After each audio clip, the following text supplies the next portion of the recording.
Moin, herzlich willkommen jetzt zu Teil 3, Märklin Neuheiten 2022. Und ja, wenn du schon Teil 1 und 2 gesehen hast, dann herzlich willkommen und ich hoffe nicht an einem Stück. Ich musste auch gerade eine kleine Pause machen, weil nach quasi 1,5 Stunden H0 Neuheiten war dann irgendwie auch Ende bei mir. Jetzt Spur Z und wenn wir es hoffentlich dann schaffen, auch noch Spur 1 mit dabei. Der dritte Teil. Und wenn du Teil 1 und 2 noch nicht gesehen hast, habe ich hier oben auch nochmal verlinkt. Also Neuheiten Spur Z. Und hier seht ihr es schon, wir haben ein Jubiläum. 50 Jahre Miniclub. Die Miniclub ist 1972 auf den Markt gekommen, als quasi kleine Lifestyle-Eisenbahn, als Hightech-Objekt. Das war das Kleinste, was damals technisch möglich war. Also richtig, richtig, richtig hochwertig.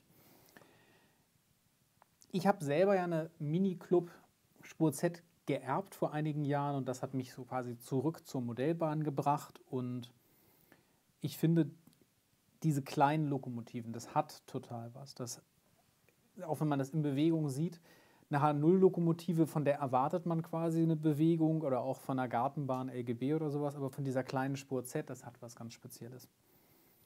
Nichtsdestotrotz behandelt Märklin die Spur Z ja relativ stiefmütterlich. Zumindest ist das mein Eindruck jetzt in den letzten Jahren gewesen, weswegen ich auch unter anderem zu H0 primär mich orientiert habe. Aber jetzt haben wir 50 Jahre Märklin Miniclub Spur Z und da schauen wir doch mal, was man uns hier serviert. Und ich finde persönlich, es wurde eine Riesenchance vertan. Denn ihr müsst dazu wissen, die Spur Z ist ja immer noch analog und jetzt gibt es hier ein Jubiläums-Startset als kleine Hommage an das, wie es früher war. Das heißt, da hat man einen Schienenkreis, einen kleinen Trafo, eine Lokomotive, Baureihe 218 bzw. 216 und 3 Wagen, einmal der Gepäckwagen und 2 Personenwagen. In dieser sogenannten, ich glaube, Pop-Lackierung hieß die damals, ne? So, was jetzt hier aus meiner Sicht wirklich ein Mega-Ding ist, man hätte es einfach mal digital machen können. Also es gibt inzwischen auch gerade für diese Lokomotiven von Märklin in der Spur Z Nachrüstsets zum Digitalisieren von der Firma Felmo zum Beispiel. Aber auch für viele andere Lokomotiven. Es gibt ja auch kleine Decoder. Und als Hersteller dürfte das eigentlich überhaupt kein Ding sein, das auch bei diesen Lokomotiven ab Werk mit zu verbauen. Aus meiner Sicht wäre das die Mega-Chance gewesen, jetzt 50 Jahre Miniclub digital, bringt man mit so einem coolen Set hier raus, gleich noch Innenbeleuchtung in die Wagen rein, die dann am besten noch mit schaltbaren Funktionen oder sowas. Das würde alles gehen. Gibt es alles im quasi Nachrüstmarkt, aber es wurde wieder nicht gemacht, sondern man bleibt hier klassisch, man hat die Lokomotive, die quasi vorwärts und rückwärts fahren kann und dann hat man 3 Wagen und ein paar Gleise, ja. Es gibt dann noch die Ergänzung hier, wenn ihr dann auf 6 Wagen kommen wollt. Das ist das Schöne bei der Spur Z, da kann man vorbildgerecht lange Züge fahren. Sieht dann sehr, sehr cool aus. Seht ihr hier da, dieser Gesamtzug, so sieht das dann aus. Trotzdem, aus meiner Sicht, hat immer noch so ein, ja, man hat so ein bisschen die Chance verpasst, hier wirklich so was Bahnbrechendes zu machen. Das ist jetzt wieder so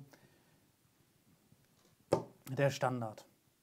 Na, also da kommt dann auch, sag ich mal, ein Marketing-Mitarbeiter oder ein Produktentwickler, der schafft sowas quasi zwischen der Frühstücks- und der Mittagspause. Das heißt, so Miniclub 50 Jahre, was machen wir? Ach komm, nehmen wir so ein Set und fertig. Ja. Also da bin ich noch nicht so richtig überzeugt. Das ist ganz niedlich hier. E-Lokomotive mit passenden Wagen, Geislinger Steige.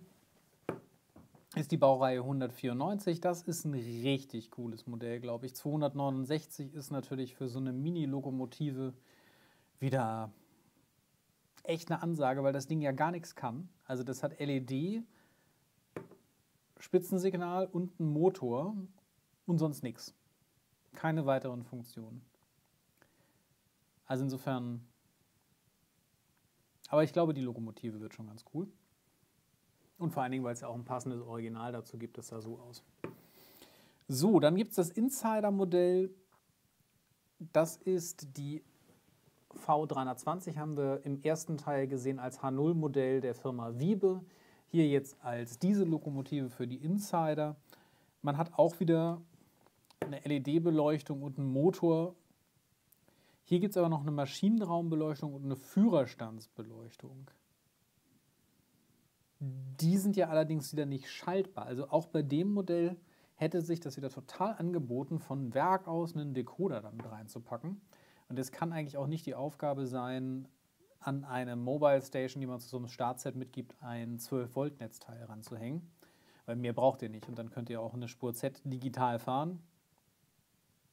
Aber gut, die Lokomotive ist, glaube ich, cool. Also die V320, sowohl wie auch das Startset, glaube ich, sind beides schon empfehlenswerte Sachen. Auch die Baureihe 194 definitiv. Nur die Preise, da müsst ihr halt mit leben bei der Spur Z, wenn ihr da neue Sachen kauft. Also jetzt hier auch die Baureihe 78. Es ist halt preislich jenseits von Gut und Böse für das, was ihr bekommt. Aber es gibt halt keine Auswahl. Also es gibt ja keine anderen Hersteller, wo man das mit vergleichen kann. In dem Sinne, die so deutsches Rollmaterial anbieten. Es gibt ein paar, die japanisches Rollmaterial anbieten, also Rokohan im Primären, was man hier bekommt. Und dann gibt es AZL, American Z-Lines und Microtrains. Das sind die beiden US-Hersteller eigentlich und damit ist der Z-Markt abgehandelt. Ich bin halt der festen Überzeugung, dass es eigentlich gar nicht sein kann, dass so ein Z-Modell manchmal mehr kostet als ein H0-Modell. Aber es gibt jetzt hier ein paar schöne Güterwagen. So sehen die aus. Da finde ich besonders diesen Bahndienstwagen hier unten, den finde ich interessant, weil der eben auch entsprechendes Ladegut hier drauf hat. Das heißt also ein paar Schwellen, ein bisschen Schotter, solche Sachen. Und dann gibt es hier so ein schönes Güterwagen-Set aus den 50ern, passend zu eigentlich jeder Dampflokomotive oder anderen Lokomotive der Epoche 3 dort. Das ist, glaube ich, auch ganz cool. Aber da zahlt ihr auch für 5 so kleine Wägelchen hier 159 € wieder. Ja, also das ist schon preislich, finde ich, durchaus anspruchsvoll. Ja, hier auch 5 Wagen, 159. Da zahlt ihr bei einem H0-Modell ohne Funktion quasi eigentlich auch nicht viel mehr oder quasi gar nicht mehr. Ja. Das heißt also grundsätzlich, die Z-Lokomotiven sind alle so um und bei 30 € teurer als noch letztes Jahr. Hier auch jetzt Elektrolokomotive Baureihe 150, 259 UVP. Auch wieder keine Funktion außer Leuchtdioden und einem Motor. Aber auch das Modell, die haben ein sehr cooles Fahrbild alle. Also wenn ihr so eine E-Lokomotive Spur Z fahren lasst, das sieht schon sehr cool aus. Gerade weil man eben auch schöne lange Züge daran hängen kann, wenn die Steigungen okay sind und so. Und ja, es gibt ja keinen anderen Hersteller, der jetzt deutsche Lokomotiven baut. Insofern ist es so ein bisschen nach dem Prinzip friss oder stirb. Und dafür ist jetzt schon wieder relativ viel dabei. Und persönlich gefällt mir ganz gut dieses Wagenset hier, weil da noch ein bisschen Zubehör dabei ist mit der kleinen Förderrampe und dem LKW. Das, denke ich, hat was und das hat auch einen gewissen Spielwert irgendwie. Und das hier ist eigentlich so ein Klassiker. Davon habe ich sogar, ich habe gar nicht so viele Lokomotiven. Ich habe im Set, glaube ich, so 15 oder 20 Loks in Summe. Und davon habe ich 2 sogar. Und ich habe die auch genau in der Farbgebung quasi, die 120 einmal. Insofern ist das mehr oder weniger eine Neuauflage mit dem neuen Motor einfach. Und ein paar anderen kleinen Veränderungen. Also was sich so zum Beispiel jetzt noch verändert hat, ist hier oben diese Leitung auf dem Dach. Die ist bei den älteren Modellen, sind das dicke Plastikleitungen. Hier sind das wohl relativ dünne Metallfäden. Aber das war es eigentlich auch. Ja, also weitere Unterschiede in dem Sinne gibt es da gar nicht. So, dann sind wir schon raus aus den E-Lokomotiven und kommen zur Museumslok. Das ist eine, seht ihr hier, Baureihe 01. müsste das sein, oder? Genau, 015 steht hier. Ich glaube nicht, dass die am Ende wirklich so aussieht, weil das wäre jetzt schon ein bisschen peinlich, wenn man hier die... Wo ist er denn? So, also wenn man hier diese Speichenräder jetzt plötzlich nicht mehr als Speichenräder ausführen könnte. Ich glaube, das liegt einfach daran, dass das hier nur so ein 3D-Modell ist. Und das reiht sich relativ gut eigentlich in die anderen Klassiker quasi, die es hier als Museumslokomotiven gibt, ein. Das war es aber auch so an alten Sachen. Jetzt kommen ein paar neue. Und die liegen, warum auch immer, zwischen 229 und 259. Und mir ist da nicht ganz klar, wo der Unterschied ist bei diesen Lokomotiven. Warum hier 30 € Unterschied für mehr oder weniger dieselbe Lokomotivtechnologie verwendet werden. Da ist ja nur im Endeffekt ein etwas anderes Gehäuse außen drauf. Das heißt, wir haben einmal eine Baureihe 185, der DB Schenker bzw. Einsatzgebiet Dänemark, Schweden, Green Cargo AB, kostet 229. Und dann die schwedische Hectorail in Grau-Orange für 259. 30 € Unterschied. Für mich jetzt nicht erklärbar. Und wenn euch das jetzt schon verwirrt hat, dann gibt es noch die Baureihe 218 als Messelok, warum auch immer Messelok, in Blau von quasi der Pressnitztalbahn. Das sind diese, wo an der Seite so Press draufsteht. Die kostet 239, also dritter Preis in dem Fall dann, 229, 239, 259, ist eigentlich alles dabei. Diese ist wiederum dann in einer edlen Echtholzbox verpackt. Das heißt also, da bekommt man für 10 € mehr gegenüber den 229 von den anderen Lokomotiven jetzt noch eine schöne Holzbox dazu. Mir geht das, also ich verstehe es nicht. Wenn es einer von euch versteht, schreibt es mal unten rein. Ich komme da nicht mehr mit. Dann gibt es hier so ein schönes Wagenset, Taschenwagen. Die finde ich in Spur Z tatsächlich immer sehr, sehr cool. Passen auch zu sehr vielen Lokomotiven, also auch zu der Baureihe 185 würden die oben natürlich passen, zu der hier.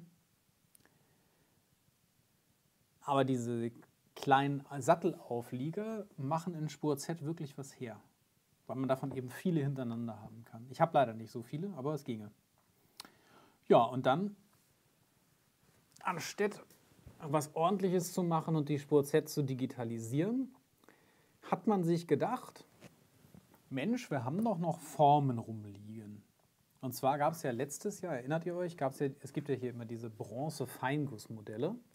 Und da hat man ja mal das Krokodil gebaut. Das seht ihr hier als oberstes. Und bevor man sich jetzt groß Neugedanken macht, ich sage es jetzt extra mal polemisch, hat man einfach gesagt, Mensch, nehmen wir doch dasselbe wieder. Und zwar gibt es nochmal ein Krokodil. In Silbern, und zwar auch nicht in Silbern, sondern mit einer sogenannten Echt-Platin-Beschichtung. Das heißt also, man hat das Bronzegussmodell genommen, was man schon hatte, und beschichtet das jetzt mit Platin.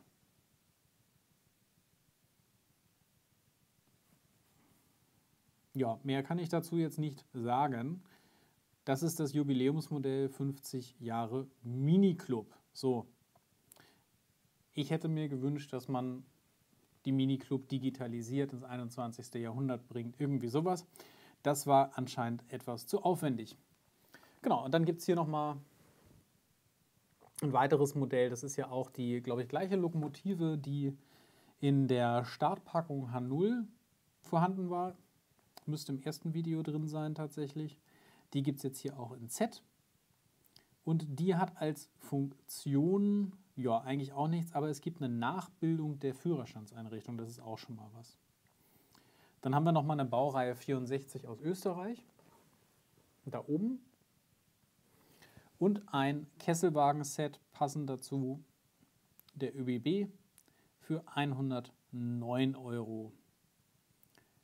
Und dann gibt es hier für 259 nochmal eine weitere Lok aus Frankreich. Ich gucke gerade mal, ob man das hier irgendwie ein bisschen schöner und größer für euch hinbekommt. So sieht die aus. Die hatten sehr feines Gestänge. Das finde ich tatsächlich bei den neueren Z-Lokomotiven hier, finde ich das eine sehr, sehr ansprechend, weil die sind tatsächlich extrem fein detailliert. Das ist wirklich besser als bei den älteren. Ja. Genau, und damit sind wir dann hier auch schon interessant jetzt Polen. Polen haben wir eigentlich gar nicht so oft. Es gibt hier so eine polnische Lokomotive oder von einem, sagen wir, polnischen Einsteller des Rollmaterials plus Wagen, Holztransport der PKP. 5 Wagen 229, gibt ein schönes Zugset. Aber auch da seid ihr natürlich Wagen plus Lokomotive bei über 500 Euro. Und das ist in der Spur Z, ist das wirklich nicht viel, was ihr dafür bekommt, weil da ja auch technisch jetzt nicht wirklich was drinsteckt.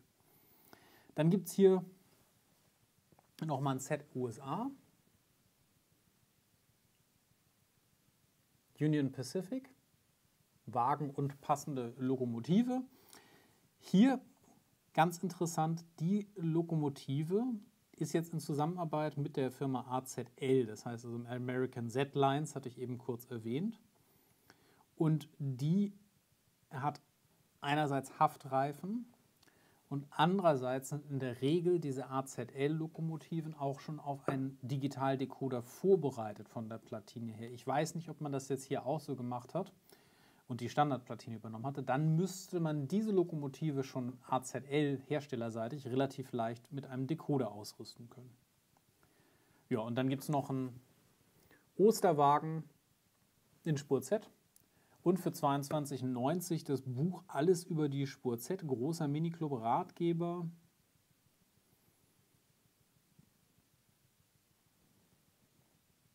Ist für 22,90 für 164 Seiten jetzt nicht unbedingt der Preisbrecher. Also da glaube ich, da hätte man sich auch einen Gefallen getan, wenn man das jetzt eher so als Broschüre so rausgegeben hätte und da jetzt nicht unbedingt noch Geld mit verdienen wollte. Also für mich persönlich finde ich jetzt so das 50 Jahre Spur Z überzeugt mich jetzt nicht. Ist meine ganz individuelle Meinung. Ich glaube, dass man da noch mehr hätte machen können, um die Spur Z auch für die nächsten 50 Jahre wieder fit zu machen. Das ist jetzt so für mich weiterhin das, wir lassen es nicht sterben, weil dafür gibt es noch zu viele Kunden, aber wir machen da auch nichts mehr für. Und das finde ich einfach sehr traurig. Und nach diesen etwas traurigen Minuten möchte ich jetzt noch mal ein paar Minuten mit der Spur 1 mit euch verbringen. Also ich bin selber kein Spur 1 Fahrer. Ich habe eine LGB noch, die haben wir jetzt hier noch nie betrachtet auf dem Kanal. Machen wir vielleicht auch mal, wenn ihr das wollt, schreibt es mal rein. Aber ich mag die Spur 1. Ich weiß nur nicht, wer tatsächlich sich die Spur 1 neu kauft. Also ich kann mir gar nicht vorstellen, dass der Markt wirklich groß ist, dass das wirklich viele Leute machen. Aber es ist herausragend, was fertigungstechnisch von Märklin dort produziert wird. Also das ist nochmal ein ganz, ganz anderes Niveau als das, was im H0-Bereich passiert zum Beispiel. Und da gibt es jetzt eine neue Lokomotive in verschiedenen Farbgebungen. Das ist diese hier. Ich glaube, die wurde auch im Original, wenn ich das jetzt richtig weiß, nur einmal gebaut. Und zwar ist das eine Lokomotive, die auch mal einen Geschwindigkeitsrekord aufgestellt hat mit etwas über 154 km/h. Die sieht,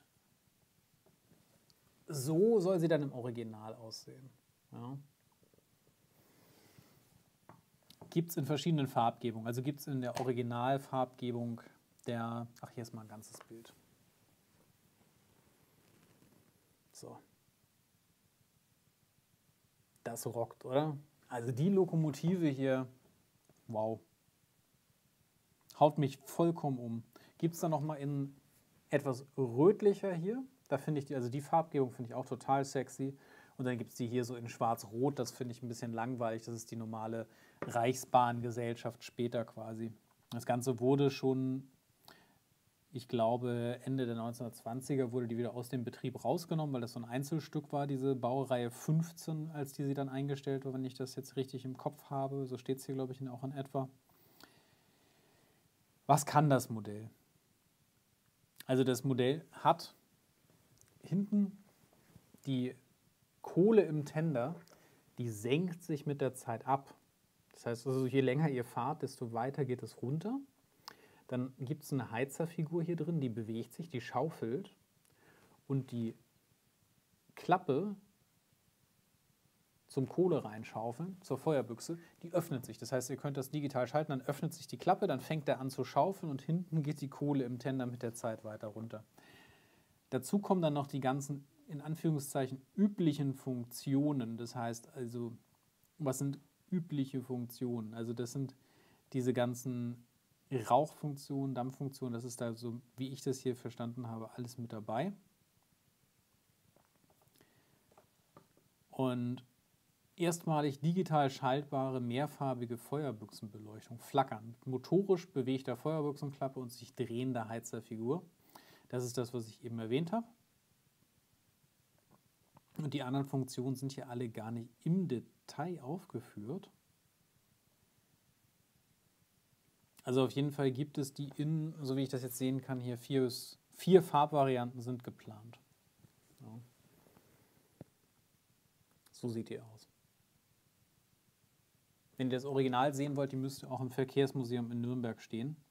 Genau, die Nachbildung des Zustands um 2017. Die Maschine ist erhalten und steht im Verkehrsmuseum in Nürnberg. Das Einzige, was mich jetzt davon abhält, in die Spur 1 einzusteigen und sowas mal auszuprobieren, ist der Preis. Also der UVP dieser Lokomotive beträgt 3.590 €. 3.590.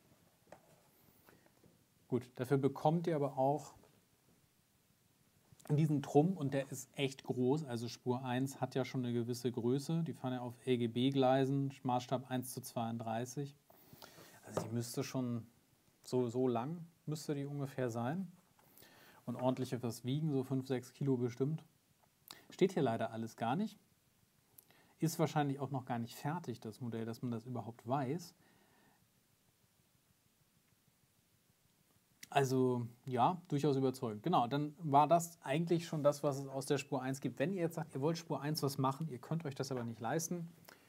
Hier ist was, das könnt ihr euch leisten. Und zwar gibt es einen kleinen LKW mit einem Radsatz, der kostet 179 €.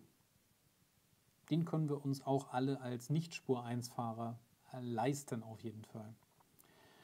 Und dann gibt es hier nur noch die Märkliniums-Wagen, die bekommt ihr nur im Museum selber. Das ist quasi in der Spur Z und in der Spur H0 mehr oder weniger dasselbe. Und zwar dieser Kohlewagen, Kokswagen